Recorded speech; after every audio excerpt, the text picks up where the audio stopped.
Assalamualaikum warahmatullahi wabarakatuh. Alhamdulillahi rabbil alamin. Wassalatu wassalamu ala rasulillah wa ala alihi wa sahbihi ajma'in. Rabbi syrah li sadri wa yassirni amri wahlul 'uqdatam min lisani yafqahu qawli.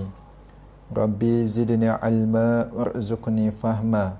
Allahumma aftah alaina hikmataka wanshur alaina min khazaini rahmatika ya arhamar rahimin. Alhamdulillah.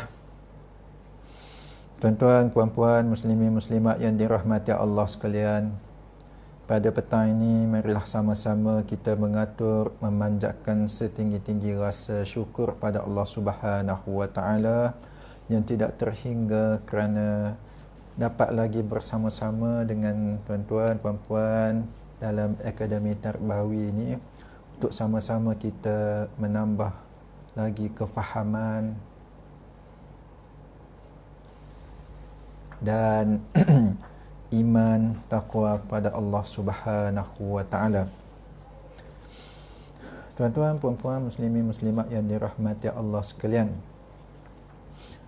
Jadi pada petang yang penuh dengan keberkatan ini, kita sambung lagi sedikit dalam masa 30 minit ini untuk kita melihat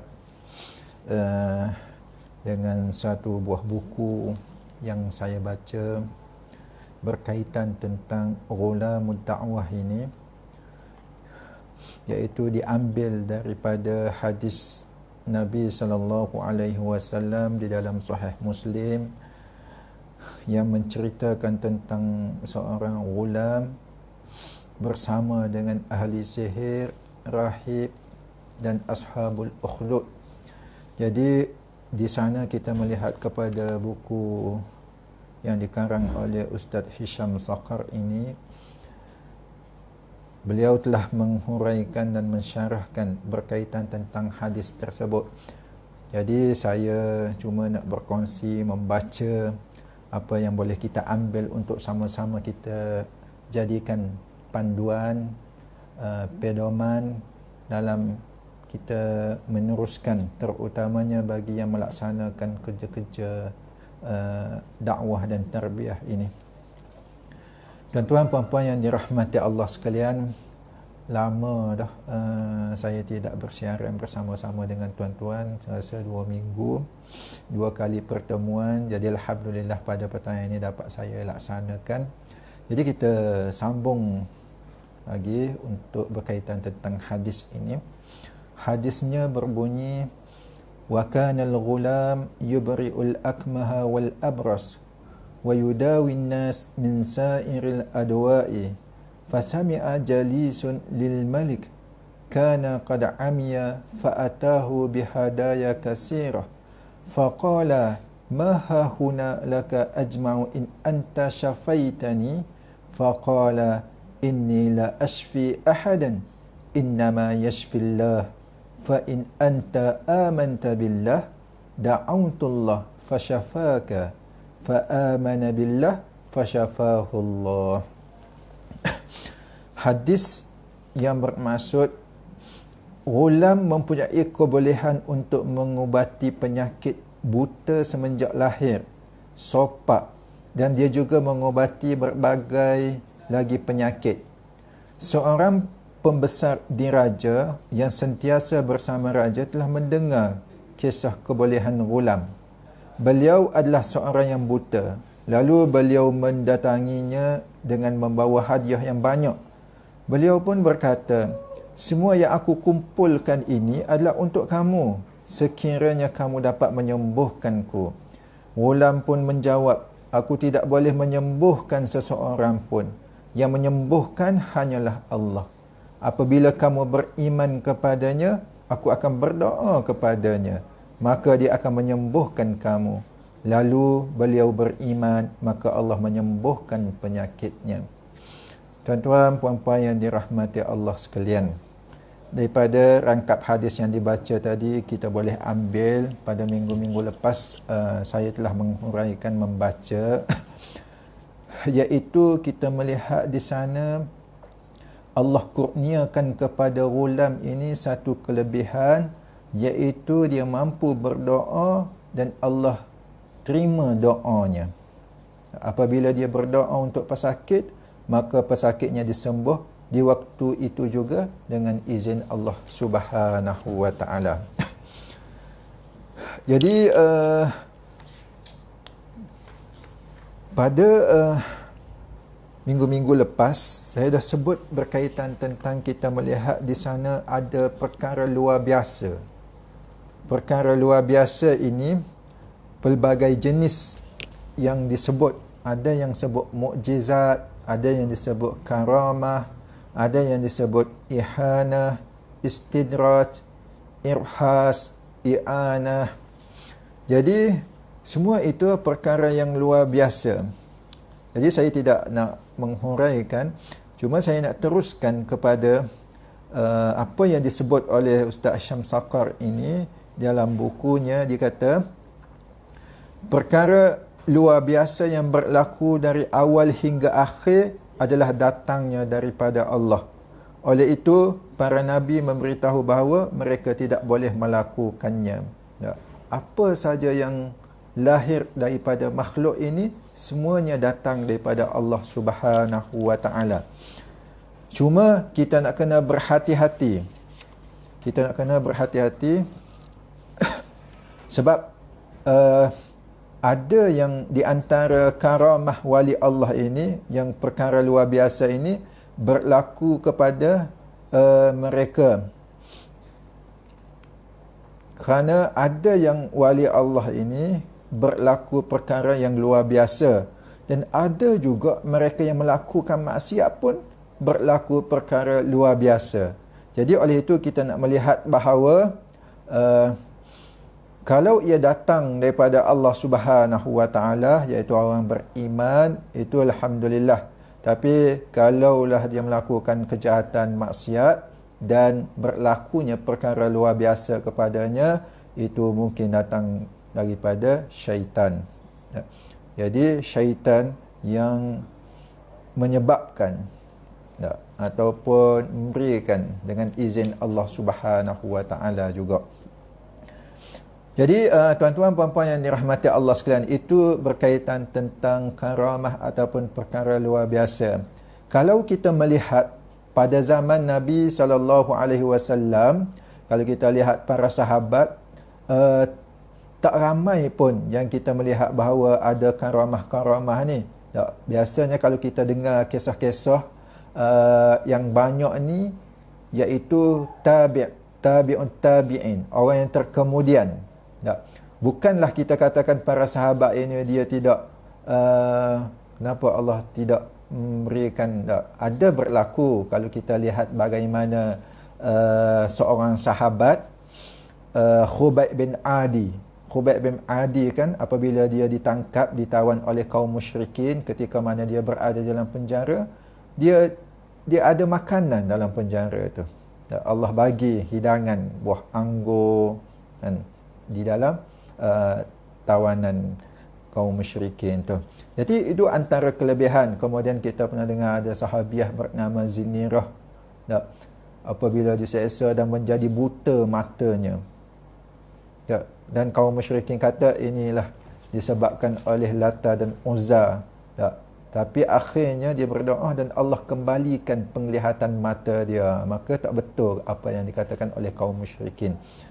Jadi itu kita melihat kepada karamah ataupun kemuliaan yang Allah berikan. Cuma kita melihat para sahabat ini, iman dia meningkat, iman dia kuat.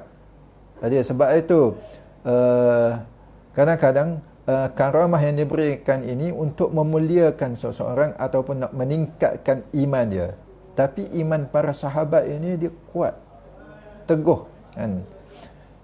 Jadi sebab itu mereka tidak banyak diuji dengan karamah-karamah, tapi mereka diuji dengan banyak halangan-halangan, cercaan daripada kaum Quraisy. Baik, itu berkaitan tentang karamah yang Allah berikan kepada seseorang. Yang paling penting di sana kita nak kena beriman kepada Allah Subhanahu wa taala. Jadi taqwa kita kepada Allah Subhanahu wa taala. Itu adalah kuatanlah dalam kita nak mendapatkan sesuatu kemuliaan daripada Allah Subhanahu wa taala. Baik, tuan-tuan puan-puan yang dirahmati Allah sekalian. Jadi daripada rangkap hadis tadi juga kita melihat bagaimana ghulam yang beriman ini telah menggunakan kurniaan Allah kepadanya untuk menyelesaikan masalah kesihatan yang dihadapi oleh orang ramai. Jadi apa yang dia, kebolehan yang dia ada.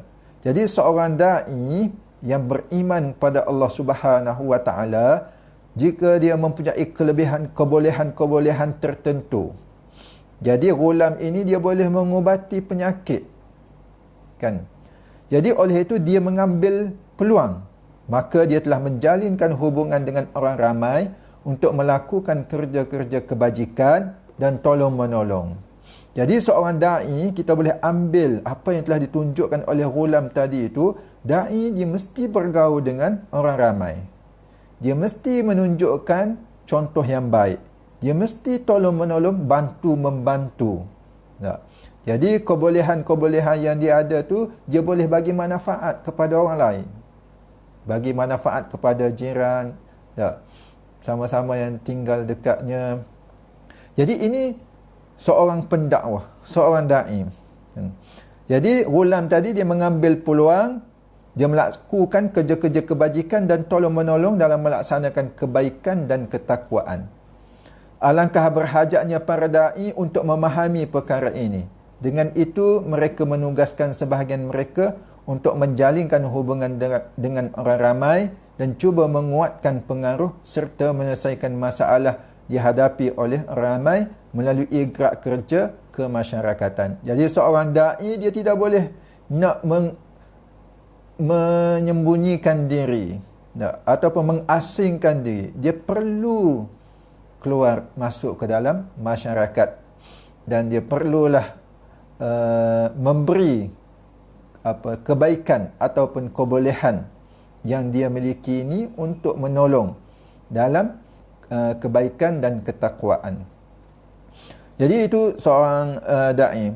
Di samping tu mereka menyeru manusia supaya beriltizam dengan Islam yang mengandungi kebaikan dunia dan akhirat. Jadi apabila dia masuk dalam masyarakat, dia bantu, tolong-menolong, maka di samping itu dia tidak lupa untuk sampaikan Islam supaya masyarakat iltizam dengan Islam. Jadi sehinggalah dapat melaksanakan masyarakat adil, baik dan benar. Jadi itu tanggungjawab seorang da'i. Kemudian yang ketiga, walau bagaimanapun, melabur di bidang yang penting ini sepatutnya tidak mencuaikan bidang-bidang dakwah yang lain, khususnya bidang pentadbiran golongan berkebolehan dan pembinaan saf yang kuat dan mampu menanggung bebanan jihad dan pembinaan daulah Islamiyah.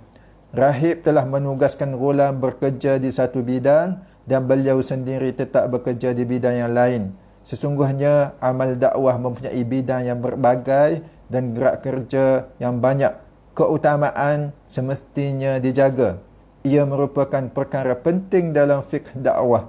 Memulakan dengan yang penting, bukannya yang mudah, adalah salah satu daripada kaedah dakwah. Jadi dakwah ini hendaklah dimulakan dengan yang penting, bukan nak cari mudah sahaja. Jadi amal yang kurang afdal tidak boleh didahulukan daripada amal yang afdal. Begitu juga amal yang penting tidak boleh didahulukan daripada amal yang lebih penting. Jadi tuan-tuan puan-puan yang dirahmati Allah sekalian, yang ketiga ini bolehlah kita ambil bahawa bukan satu bidang sahaja. Tak. Kalau nak keluar kepada masyarakat, semua keluar kepada masyarakat. Jadi perlu turun keluar masyarakat, tetapi di samping itu dia perlu juga ada orang yang mentarbiyah dirinya dan diri ahli anggota tersebut. Jadi oleh itu dia perlu kepada pentarbiyahan diri mereka dan perlu kepada pembinaan saf yang kuat untuk mampu menanggung bebanan jihad. Jadi oleh itu ada yang mereka keluar di samping melaksanakan ataupun menghubungkan ataupun kerja-kerja kemasyarakatan ini, di samping itu juga dia perlu mentarbiah diri dia, proses diri dia, menambah amal ibadah dia, menambah kerja-kerja ataupun kerohanian dia, meningkatkan kerohanian dia, kekuatan dia untuk dia berhadapan dengan masyarakat. Jabir bin Zaid meriwayatkan daripada Ibnu Abbas bahawa beliau berkata, seorang Arab Badawi datang berjumpa Rasulullah sallallahu alaihi wasallam lalu berkata, "Ajarkan kepadaku ilmu-ilmu yang ajaib." Rasulullah bertanya, "Apa yang telah kamu lakukan terhadap kepala ilmu sehingga memungkinkan kamu bertanya tentang ilmu-ilmu yang ajaib?" Lelaki itu berkata, "Apakah dia kepala ilmu?" Baginda menjawab, "Mengenali Allah dengan sebenar-benarnya." Beliau bertanya lagi, "Apakah maksud mengenali Allah dengan sebenar-benarnya?" Baginda menjawab, "Kamu mengenalinya tanpa ada yang seumpamanya dan tanpa menyekutunya. Yang satu, yang tunggal, yang zahir, yang batin, yang pertama, terakhir. Tiada yang menyamainya. Itulah dia mengenali Allah dengan sebenar-benarnya." Dalam riwayat lain disebut, "Pergilah dan laksanakanlah apa yang ada di sana. Kemudian dari semula kami akan ajar kepada kamu ilmu-ilmu yang ajaib." Jadi di sana bagaimana Rasulullah sallallahu alaihi wasallam datang seorang lelaki minta kepada Rasulullah untuk ajar ilmu ghaib. Ilmu ghaib ataupun ilmu-ilmu yang ajaib ni, ilmu-ilmu yang ajaib. Tapi yang Rasulullah kata, kamu dah selesai lagi dah. Tak. Kepala ilmu itu iaitu mengenali Allah Subhanahu wa taala. Jadi kalau macam tu kamu kena kenal Allah Subhanahu wa taala dahulu. Kenal Allah Subhanahu wa taala. Kenal akan sifat-sifat Allah Subhanahu wa taala. Tak. Pas semua itu barulah belajar ilmu ajaib. Di sana kita nak melihat bahawa keutamaan-keutamaan yang telah ditunjukkan oleh baginda Rasulullah sallallahu alaihi wasallam dalam melaksanakan ataupun mempelajari sesuatu ilmu ataupun sesuatu pekerjaan. Jadi di sana kita melihat bagaimana rahib dengan ghulam tadi. Rahib dengan ghulam tadi, tak. Memang benar, dai perlu masuk ke dalam masyarakat, campur ke dalam masyarakat, berjumpa dengan masyarakat. Di samping itu juga ada juga orang-orang yang tertentu yang memproses dai ini, yang memproses soft kepimpinan ataupun soft ahli ataupun dai ini. Tak. Bagi menguatkan, mengukuhkan lagi untuk melaksanakan kerja-kerja dakwah ilallah ini. Pembinaan saf dalaman yang terdiri dari tarbiyah berlandaskan kepada akidah, tingkah laku, akhlak, intelektual, berharakah dan pengurusan dikira sebagai keutamaan yang pertama. Jadi pembinaan ini pembinaan yang paling utama. Tak. Samping tu dalam rangka kita nak menolong masyarakat, tak. Ataupun kalau kita di sini ghulam ni nak sembuh masyarakat aja, bukan itu sahaja. Tak. Kerana ghulam ni dia dapat menyembuhkan penyakit masyarakat. Tak. Penyakit sopak, penyakit orang buta boleh celek dan sebagainya. Penyakit yang secara zahir ini kita nampak. Tapi bukan itu sahaja. Tak. Dalam dakwah ini bukan kita nak tunjuk itu. Tak. Jadi oleh itu banyak bidang-bidang ataupun banyak proses-proses yang perlu kita lalui, yang perlu dan lalui, dan keutamaan-keutamaan yang perlu diberikan, iaitu berkaitan tentang akidah, akhlak, kefahaman, organisasi dan sebagainya. Jadi dengan penyebaran dakwah di kalangan orang ramai, lelaki perempuan berdasarkan kepada cara dan uslub yang berbagai. Latihan yang berterusan untuk para da'i dalam menggunakan uslub dan kerja-kerja dakwah juga mempunyai keutamaan. Ini kerana menyebarkan dakwah merupakan pintu masuk dalam menjalinkan hubungan dengan orang ramai dan meramaikan kader-kader dakwah serta memperluaskan kesedaran dan sebenar terhadap Islam. Jadi pada ini mesti dia perlu mempersiapkan diri dia. Kerana dakwah ini dia perlu kepada persiapan yang rapi, yang lengkap. Kerana apa? Kerana di sanalah ramai akan membuka, da'i ni dia akan membuka laluan ataupun jalan kepada orang ramai untuk menerima dakwah tersebut. Tuan-tuan puan-puan yang dirahmati Allah sekalian, sememangnya kita meyakini bahawa kewajipan melebihi daripada waktu yang ada dan bidang kerja melebihi kemampuan yang dimiliki. Sudah semestinya memang kita tidak mampu nak perolehi semuanya. Dia hebat dalam bidang perubatan, dia hebat dalam bidang muamalah, dia hebat dalam bidang politik, dia hebat, semuanya memang tidak mampu untuk kita. Jadi walau bagaimanapun kita berkewajipan untuk mempelajarinya. Cuma di sini dia menyatakan bahawa kita yakin kewajipan kita ni, tanggungjawab tugas kita ni memang melebihi daripada waktu yang ada. Banyak kan, kalau kita melihat almarhum Syed Hasan Al-Banna pun menyebut kewajipan kita melebihi daripada masa yang ada dan bidang kerja melebihi kemampuan yang dimiliki. Maka sepatutnya kita memastikan bidang-bidang yang sesuai dengan kemampuan yang dimiliki untuk kita ceburi, dan ia mestilah mempunyai keutamaan. Jadi kita mesti melihat kepada keutamaan kemuliaan. Baik, seterusnya yang keempat, pandai meletakkan tenaga dan kemampuan, khususnya tenaga dan kemampuan anggota pada tempat yang sesuai juga amat diperlukan. Daripada hadis yang dibacakan tadi juga kita nak melihat bagaimana kita mestilah pandai untuk meletakkan tenaga dan kemampuan khususnya. Kalau ghulam, dia boleh berdakwah melalui dia berjumpa dengan masyarakat. Kemudian dia boleh menyembuh dengan izin Allah penyakit-penyakit yang dihadapi oleh masyarakat. Maka dilakukan gitu kan. Kerana apa? Kalau kita lihat bagaimana kita katakan orang besar, raja tu, dia seorang buta kan, kemudian dia jumpa ghulam tu supaya dia dengar kamu ni boleh hilangkan penyakit. Jadi dia jumpalah ghulam bawa dengan harta yang banyak. Ghulam tu kata apa? Kami tidak perlukan kepada harta yang banyak ini, saya nak kamu beriman kepada Allah dan minta dengan Allah. Itu sahaja dakwah dia kan. Dan orang tu pun, orang raja tadi pun beriman kepada Allah dan berdoa kepada Allah SWT dengan izin Allah, Allah sembuhkan.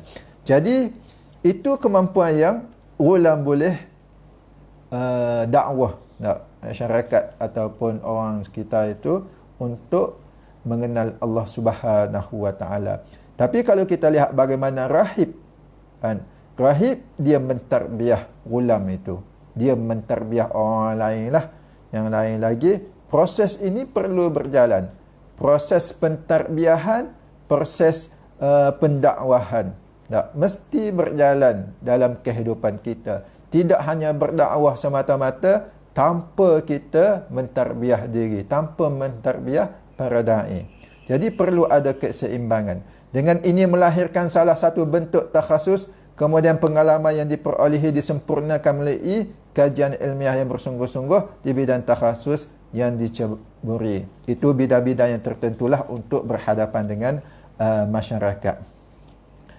Bagaimanapun, sepatutnya kita memperbagaikan penglibatan anggota dari masa ke semasa tanpa menggadaikan ciri takhasus dan pengalaman.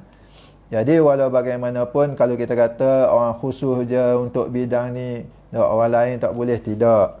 Semua mampu, tetapi ada pengkhususan, ada pengalaman daripada orang da'i itu. Di samping semuanya terlibat dalam menyampaikan dakwah, tetapi ada yang khusus dalam melaksanakan dakwah tersebut.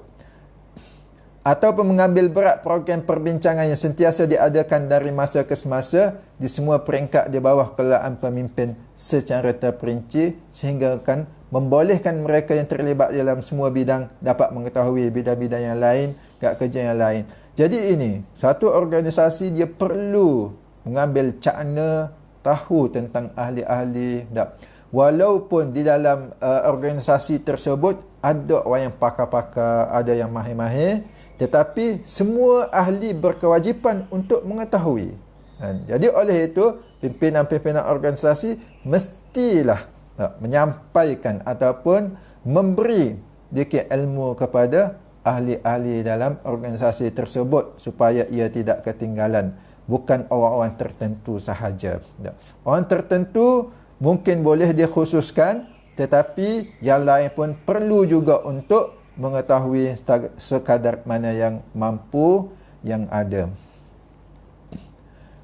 Kemudian tuan-tuan puan-puan yang dirahmati Allah sekalian, di antara perkara yang dapat diperhatikan, Ghulam telah menghubungkan kerja kebaikannya untuk orang ramai dengan persoalan iman dan akidah yang sahih.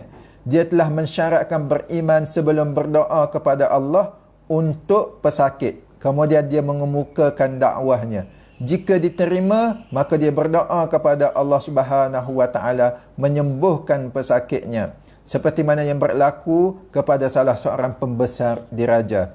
Perkara ini sepatutnya dipelajari oleh para da'i. Ini kerana tugas kita bukanlah hanya meluluhurkan khidmat kepada masyarakat semata-mata, bahkan juga menghubungkan orang ramai dengan beriman, meyakini kepada Allah Subhanahu wa taala melalui khidmat yang diberikan.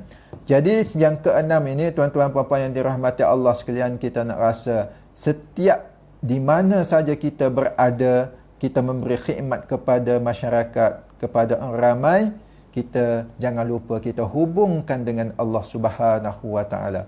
Kalau kita sebagai seorang guru, kita hubungkan pelajar-pelajar kita dengan Allah Subhanahu wa taala walaupun dia mengajar sains, matematik, kan. Kalau dia seorang doktor, dia hubungkan pesakit-pesakit dia dengan Allah Subhanahu wa taala. Kalau dia seorang jurutera, dia hubungkan dengan Allah Subhanahu wa taala. Tidak ada khianat, tidak ada menipu dalam melaksanakan tugas dan tanggungjawab ini. Jadi ini seorang dai perlu mengambil berat tentang perkara ini. Jadi ini contoh Ghulam yang telah menunjukkan berdakwah kepada pembesar raja tadi. Bahkan juga menghubungkan ramai dengan beriman kepada Allah melalui khidmat yang diberikan. Begitu juga mengemukakan isu yang berbagai, peristiwa yang berlaku setiap hari dan masalah-masalah yang dihadapi oleh semua dengan melihatnya berdasarkan kacamata iman. Jadi apa saja masalah, apa saja isu yang berlaku, kita nak kena hubungkan dengan Allah Subhanahu wa taala. Kita hendaklah melihat dengan kacamata iman, bukan kacamata syaitan ni. Ataupun hawa nafsu kita. Nampak ini tak betul, ini sebab gini-gini dan sebagainya. Nampak ini jadi sebab ini, sebab tak ikut, jadi semuanya kita menunding jari ataupun kita melihat kepada teori-teori ataupun pengalaman-pengalaman yang cetek dalam kehidupan manusia. Tapi sebenarnya kita nak kena balik kepada apa yang Allah sebut, apa yang Rasulullah sebut. Kita nak kena hubungkan apa yang berlaku ataupun isu yang berlaku ini. Dengan ini akan melahirkan golongan mukmin yang memberikan walak mereka kepada dakwah. Selepas itu tarbiyah dilakukan terhadap mereka yang menerima dakwah dan mereka yang memiliki kemampuan yang istimewa. Hasilnya dakwah akan maju ke depan dalam mencapai dua matlamat asasinya di marhalah ini, iaitu mewujudkan asas pergantungan dan pembinaan saf, menyebarkan kesedaran Islam. Yang pertama, mewujudkan asas pergantungan dan pembinaan saf. Yang kedua, menyebarkan kesedaran Islam. Jadi oleh itu tuan-tuan puan-puan yang dirahmati Allah sekalian, jadi kita berhentilah, kita rasa kadang-kadang apa yang berlaku ini kita katakan ini salah, inilah sebab salah mak ayah kita yang tidak terdidik. Tak, tok nenek kita dulu jadi macam ni, kita pun jadi macam ni. Kerajaan dulu buat macam ni, kerajaan sekarang buat macam ni, kita akan menunding. Tak. Sebenarnya apa yang berlaku, isu yang berlaku ini, kita nak kena kembali kepada Allah Subhanahu Wa Taala. Tak. Balik apa yang Al-Quran sebut, balik apa yang hadis sebut. Jadi oleh itu sama-sama kita perbaiki, sama-sama kita membantu perbaiki untuk ke arah yang lebih baik. Tak. Jadi mana-mana pun kita nak kena kembali kepada Allah Subhanahu Wa Taala. Tanpa memahami kedua-dua matlamat ini secara jelas dan menjadikan sentiasa berlega di kepala serta menilai hasil kerja yang dilakukan berdasarkan kepada kedua-dua matlamat tersebut, maka kita sebenarnya mengorbankan usaha dan tenaga yang banyak tanpa mendapatkan hasil yang sebenar yang selari dengan matlamat dakwah. Jadi matlamat dakwah ini ialah kita nak mewujudkan asas pergantungan dan pembinaan saf, kemudian menyebarkan kesedaran Islam. Itu yang kita nak. Jika selain daripada matlamat ini, maka usaha dan tenaga kita dihabiskan begitu sahaja. Begitu sahaja. Jadi mudah-mudahan, walau di mana pun kita berada sebagai seorang doktor, sebagai seorang guru, sebagai seorang hakim, sebagai seorang polis, sebagai seorang askar, sebagai seorang apa jua kita nak rasakan bahawa hendaklah kita sampaikan kepada masyarakat tentang kesedaran Islam ini. Ini yang paling penting, dan kita nak hubungkan mereka dengan Allah Subhanahu Wa Taala, pencipta semua makhluk ini. Ini apa yang telah ditunjukkan oleh Ghulam kepada kita apabila orang datang untuk mengubatinya. Nak mari berubat dengannya.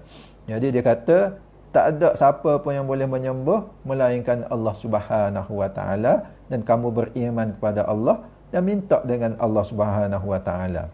Jadi itu apa yang telah ditunjukkan oleh Ghulam kepada kita. Tuan-tuan puan-puan yang dirahmati Allah sekalian, saya rasa sekadar itu sajalah untuk petang ini.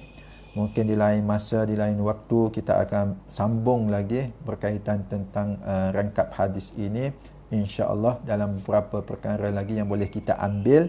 Jadi mudah-mudahan kita sama-sama dapat mengambil sebagai panduan lah dalam kehidupan kita, supaya kita, kebergantungan kita ini hanya sahaja kepada Allah Subhanahu Wa Taala. Di samping itu, kita nak kena yakin dan kita teruskan, tak pertingkatkan iman kita, usaha kita dalam melaksanakan gerak kerja kita ini menuju kepada Allah Subhanahu Wa Taala. Baik yang baik daripada Allah Subhanahu Wa Taala, yang lemah dan kurang daripada saya sendiri, saya mohon ampun. Mudah-mudahan kita dapat sedikit manfaat bersama pada petang ini, insya-Allah. Wabillahi taufiq wal hidayah. Assalamualaikum warahmatullahi wabarakatuh.